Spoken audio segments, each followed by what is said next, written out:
Të dashur qytetarë të Republikës së Kosovës, të nderuara media. Jam këtu përpara jush sepse përfaqësuesit e popullit mbrëm vendosën që ta dërgojnë vendin në zgjedhje të reja. Kjo situatë ka qenë plotësisht e evitueshme. Është fatkeqësi e madhe për këtë shtet që ata nuk zgjodhen interesin e Republikës së Kosovës. Prandaj sot në përputhje me Kushtetutën e Republikës së Kosovës, kam nxjerrë dekretin për shpërndarje të kuvendit dhe nëpërmjet këtij dekreti po kryej detyrimin kushtetues i cili është i përcaktuar qartë. Në një republikë kushtetuese ka diçka që është mbi kalkulimet partijake dhe mbi interesat e momentit. Kushtetuta e Republikës së Kosovës. Kushtetuta nuk është tekst ceremonial. Ajo është kontrata jone e përbashkët si shtet. Është kufiri që politika nuk mund ta kalojë dhe busulla që institucionet nuk mund ta humbasin. Mbrëm, përpjekjet për zgjedhjen e një presidenti të ri dështuan. Ky dështim nuk ishte as rastësor, as i pamenduar, por përkundrazi, shumë mirë i kalkuluar dhe i ideuar, për fat të keq. Neni 86 i Kushtetutës përcakton se presidenti i ri duhet të zgjidhet jo më vonë se 30 ditë para përfundimit të mandatit të presidentit aktual. Mandati im përfundon me 4 prill 2026. Kjo do të thotë se 5 marsi ishte afati i fundit kushtetues që kuvendi të zgjidhte presidentin e ri. Ky afat ka skaduar mbrëm në mesnatë. Pra nuk kemi të bëjmë me një debat politik. Kemi të bëjmë me një fakt të qartë kushtetues. Kuvendi i Republikës së Kosovës ka dështuar të përmbush një nga obligimet e tij themelore kushtetuese. Kushtetuta nuk është shkruar për interpretime që relativizojnë peshën e saj. Ajo është shkruar për ta garantuar funksionimin e shtetit. Funksionimin, jo zvarritjet dhe mos funksionimin, por funksionimin e shtetit. Dhe kushtetuta është po aq e qartë për pasojat që rrjedhin kur kuvendi dështon të kryejë detyrat e veta. Ajo e parashikon qartë se një kuvend që nuk arrin të zgjedh presidentin nuk mund të vazhdoj pafundësisht të zvarris procesin siç po tentohet, por përballet me një mekanizëm të qartë kushtetues që çon në shpërndarjen e tij. Për më tepër neni 82 dhe 86 i Kushtetutës duhet të lexohen së bashku. Edhe vetë gjykata kushtetuese ka theksuar se normat kushtetuese interpretohen në ndërlidhje me njëra tjetrën e jo të izoluara. Çfarë do të thotë kjo në praktik? Do të thotë se procedura për zgjedhjen e presidentit, edhe pse mund të fillojë deri 60 ditë para afatit të fundit, nuk mund të shtyhet më tej, por patjetër duhet të përfundojë jo më vonë se 30 ditë para përfundimit të mandatit aktual. Pra afati përfundimtar është i qartë, ka qenë mbrëm në mesnatë dhe presidenti nuk mund të zgjedhet pas këtij momenti. Deputetët e kuvendit kanë pasur në dispozicion 23 ditë për të kryer këtë detyrë kushtetuese nga momenti i konstituimit të tij. Ata vendosën që mos ta bëjnë këtë. Dhe ky është realiteti institucional me të cilin përballemi sot. Fakti që kuvendi ka zgjedhur të mos i shfrytëzojë ditët që i kishte në dispozicion nuk e ndryshon kushtetutën tonë. Nuk e shtyn afatin, e mbi të gjitha nuk e zhbën detyrimin tim të qartë kushtetues që ta shpërndaj këtë kuvend i cili dështoj. Kushtetuta nuk funksionon me logjikën e komoditetit politik.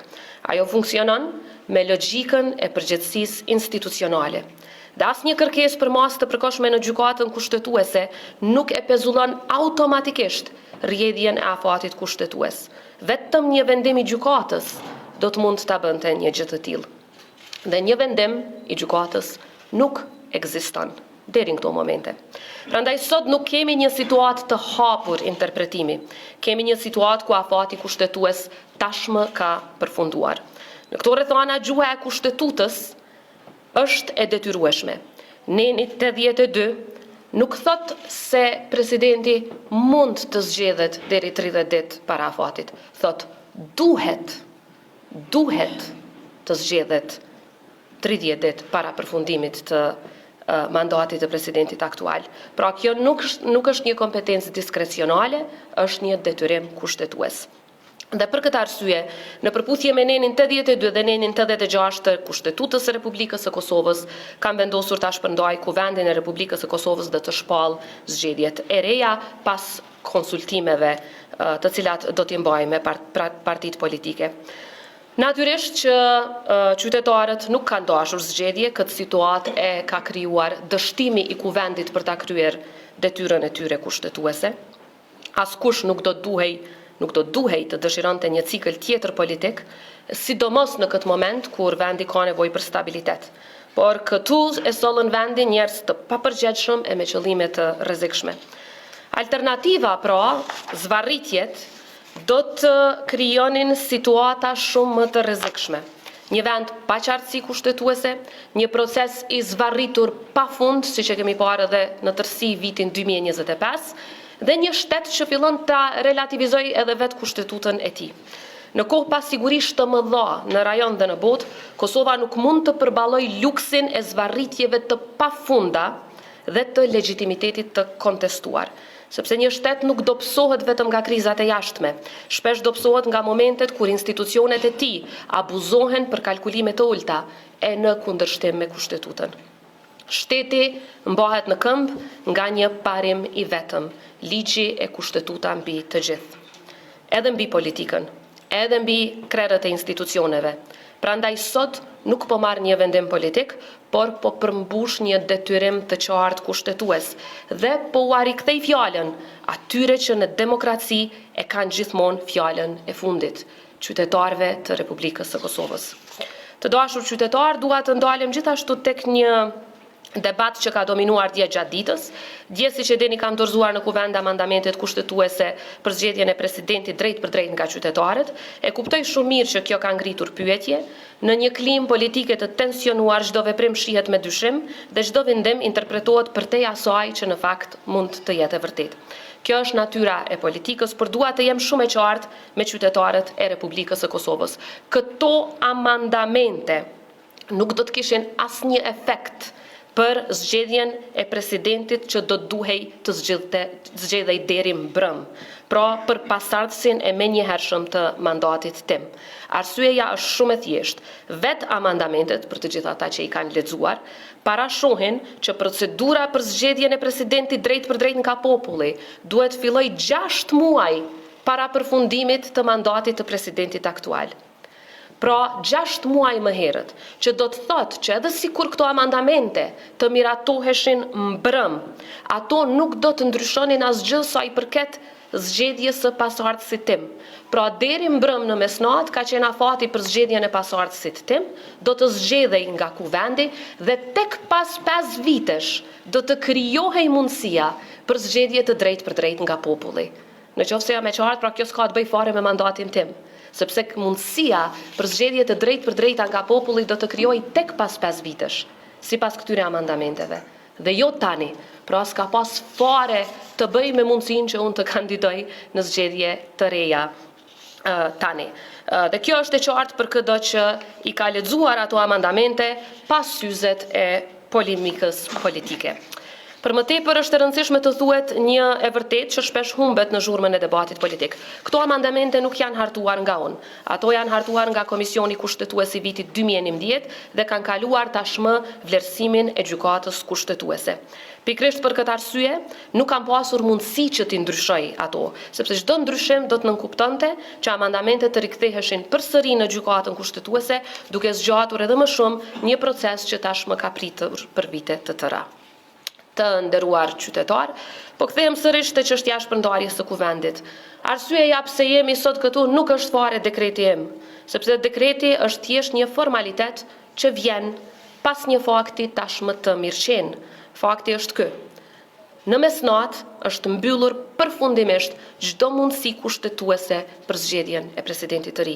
Kjo nuk është çështje interpretimi, është çështje afatesh kushtetuese dhe këto afate tashmë kanë kaluar. Kjo do të thotë se edhe nëse procesi do të vazhdonte tutje, edhe nëse do të pritej, rezultati kushtetues nuk do të ndryshonte. Ne tashmë kemi hyrë në një territor shumë të qartë juridik.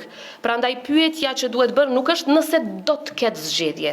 Pyetja e vetme është sa do të kenë sukses disa që t'i zvarrisin ato. Pra pyetja e vetme është kur është data e zgjedhjeve. Qytetarët nuk kanë nevojë për vonesa të reja, kanë nevojë që të dëgjohet qartë zëri i tyre. Ata kanë nevojë po ashtu për qartësi, kanë nevojë për institucione që funksionojnë e jo që janë në funksion të zvarritjes, kanë nevojë për një politikë që nuk friksohet nga përgjegjësia. Jam plotësisht e vetëdijshme dhe e gatshme që ky dekret mund të kontestohet në gjykatën kushtetuese dhe dua ta them hapur. Kur nuk kam qenë më krenare se sa me këtë vendim. Jam shumë më e qetë të përballim me një kontestim për veprim në mbrojtje të kushtetutës, se sa për mos veprim kur rrezikohen themelet e saj. Sepse në fund të fundit, në një republikë kushtetuese, përgjegjësia më e madhe nuk është të jesh i pëlqyer nga politika e ditës. Përgjegjësia më e madhe është të qëndrosh në anën e kushtetutës dhe në anën e interesit të Republikës. Edhe kur kjo është e vështirë, edhe kur kjo nuk mund të pëlqehet. Por shtetet serioze ndërtohen pikërisht mbi këtë parim. Ligji mbi të gjithë, dhe në këtë rast kushtetuta dhe Republika mbi të gjithë. Dhe sa i përket shpalljes së zgjedhjeve, gjykata jonë kushtetuese tashmë ka praktikë të qartë rreth kësaj. Bazuar në dispozitat e kushtetutës, nuk mund të aplikohet afati 60 ditor i përcaktuar në nenin 82 pas afatit të përcaktuar në nenin 86.2 e kushtetutës. Zgjedhja e presidentit pas afatit 30 ditor është në kundërshtim të qartë me kushtetutën. Sepse nëse ky do të ishte qëllimi i normës, pra të zhvleftësohej në tërësi afati detyrues, kushtetues i përcaktuar në nenin 86.2 dhe do të mundësoj ushtrimi funksionit të presidentit Republikës nga një ushtrues detyre edhe në rrethana të cilat fare nuk i parasheh kushtetuta. Por si që thash, ka praktikë të qartë të gjykatës kushtetuese, të cilat e kanë qartësuar edhe më tej obligimin tim për ta shpërndarë kuvendin në këtë rast. Aktgjykimi 72/20 trajton në detaje kompetencën e presidentit edhe në rrethana në të cilat i njëjti ka për detyrë ose diskrecion shpërndarjen e kuvendit. Rrethanat e rastit specifik ndërlidhen me interpretimin e nenit 82.2 të kushtetutës, pra shpërndarjen e kuvendit pas votimit suksesshëm të mosbesimit të qeverisë, por megjithatë, aktgjykimi trajton edhe rrethanat e tjera. Dhe në paragrafet 384 deri 386 thekson se kushtetuta parasheh që nëse kuvendi nuk arrin të kryej detyrimet të rëndësishme kushtetuese për të zgjedhur presidentin e Republikës, atëherë kuvendi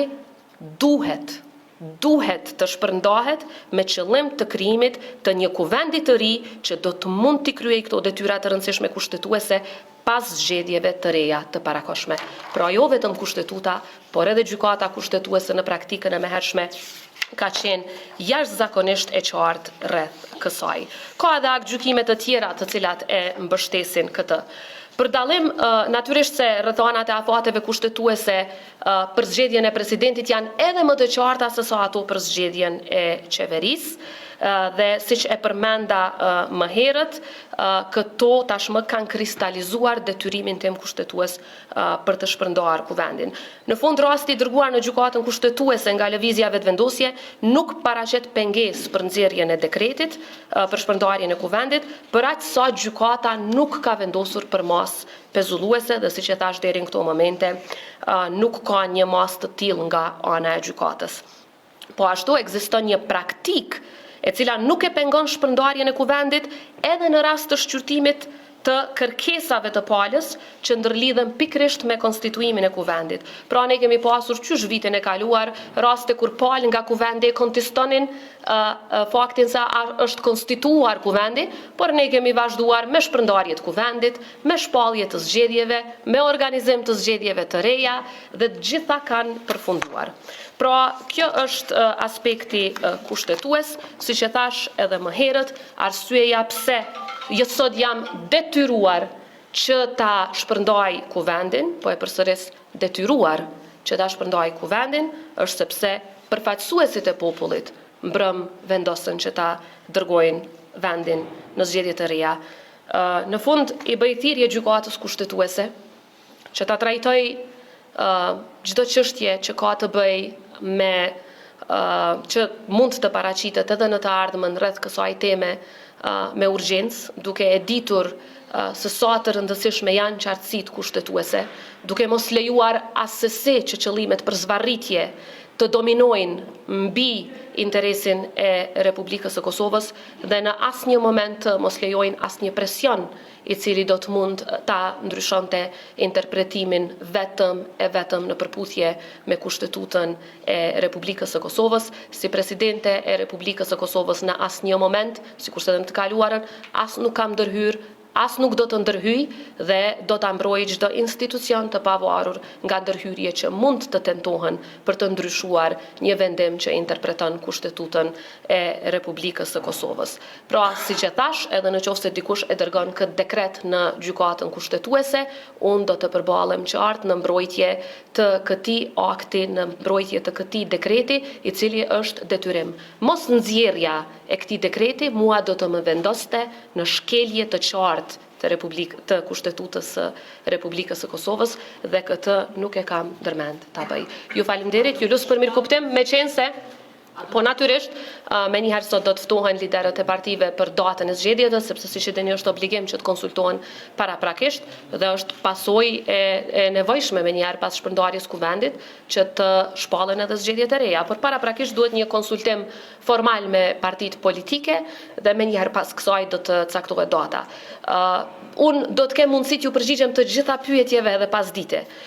Pra ju lut për mirëkuptim që për çdo çështje tjetër, përfshi edhe për këto që sapo i thash, të ulemi edhe një herë dhe të diskutojmë më gjatë, ku do të kem mundësi edhe t'ju përgjigjem interesimit tuaj, por meqense jemi duke u nisur për prekaz, shpresoj për mirëkuptim për momentin. Ju faleminderit shumë.